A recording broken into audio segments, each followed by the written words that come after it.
Hi there, I'm Mike Jauregui. I'm a conductor and multi-instrumentalist here in Seattle. My main instruments are guitar, piano, and trombone. Today we're going to be discussing how to read notes on what we call a staff.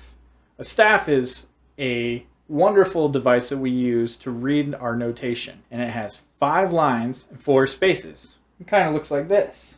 On each staff, we have different notes that correspond with what we call different clefs. And these clefs indicate what type of instrument that you are when you read this. If it's a high instrument, we're probably reading from the treble clef. And the treble clef, as a fun fact, is also known as the G Clef. Why? Because if we were to place the little clef onto the staff, that little spiral indicates where G is. That being said, if we were to take this lovely clef, which is what we like to call the Movable C Clef. And as a trombone player, we have to use this guy all the time when you get into the professional world. And this guy indicates where middle C is. Okay, so this is the Movable C Clef. It can also indicate maybe where C is on the second line from the top. We usually call that the tenor clef. If it's on the middle line, it's an alto clef. Okay, and if it's on the second line from the bottom, it's a mezzo-soprano clef. But overall, we just call it the Movable C Clef. It's pretty awesome. And then finally, we're talking about the bass clef, also known as the F clef. This is the clef we're going to be using today to indicate where we place notes and how we're going to learn them. The bass clef is known as the F clef because the 2 dots that it has actually shows where the note F is. So keep that in your back pocket for now as we learn the rest of these notes. So what we're going to do is we're going to actually start on the bottom space. We're going to place our first note, which is A. Just like our English alphabet, we have a musical alphabet. The only difference is that in the musical alphabet, we only go to G. So from A to G. A, B, C, D, E, F, and G. And then what we do is we start it over. Or we go backwards from A to G to F, E, D, C, B, and A. So just like that, we have it on our staff. So what we do is as we rise in our notation and go up in our notes, we go forward into our alphabet. You're going down, you're going backward. So on the staff, we have space notes and line notes. So we read from our bottom space and we go up to the next line. If we go forward in our alphabet, what comes after A? It would be B. So we place that on the second line. Now we go up to the next space and forward in the alphabet, which is C. And then we can go to D, E, F, and G. And so from there, we have our alphabet. Now what happens once we go to G? We start over and go back to A. All right, so now we've gone from A to A. Now what about if we decided to go below the staff? What would be the note before A that would be placed on the bottom line of the staff? It'd be G. So we have G on the bottom line of the staff. Then what comes before G if we wanted to read the space below the staff? That'd be F. And then we would also have E, which has a line through it, and we call that a ledger line, which extends beyond the staff. Okay? Same is true as if we were to go above the staff. We can go from the A on the top of the staff, and then we can go to the note above the staff in that space, which would be B.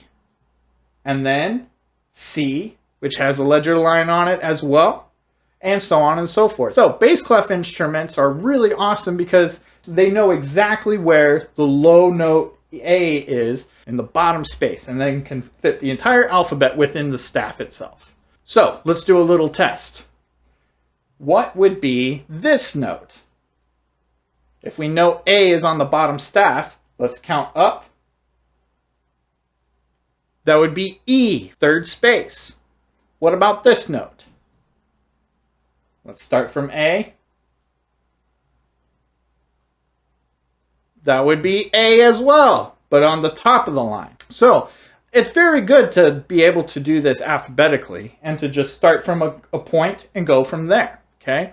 But now what we're going to do is we're going to show you a little shortcut that we can also do by separating the notes of spaces and lines. And how we do that is by remembering little phrases and taking the beginning letter of each word in the phrase can indicate which spot it places on the staff. What we're going to do is we're going to start on our space notes with that same A. Now, if we were to take away all the rest of the alphabet and just leave the spaces, we can see that it's A, C, E, and G. Sometimes it's good to just count up. If you know where your 1 point is on that low A, you can figure it out. But another way we can do this is we can also call this all cows eat grass. And if you take A for all, C for cows, E for eat, and G for grass. This is a way that we can remember really quickly. We count up from the spaces. All cows eat grass for each of the space notes. Now, let's take a look at the line notes. The line notes, if we were to separate all the space notes out of there, we'll see that we have G, B, D, F, and A. A phrase that I like to do is good boys deserve fudge always. I really like fudge, so I try to be good. And that is how we can remember. Good boys deserve fudge always. But you can also change it and make your own phrase as well. For instance, I was told a really good one. Girls breathe dragon fire always. That's a really cool one. You can make up all kinds of different ones. Just remember that each word that you pick must start with the note that you're indicating on each line of the staff. Let's do a little quiz. What is this note? So the first thing that you got to ask yourself is it a line note or is it a space note? It's a line note. So you would use your phrase, good boys deserve fudge. Fudge. That's F.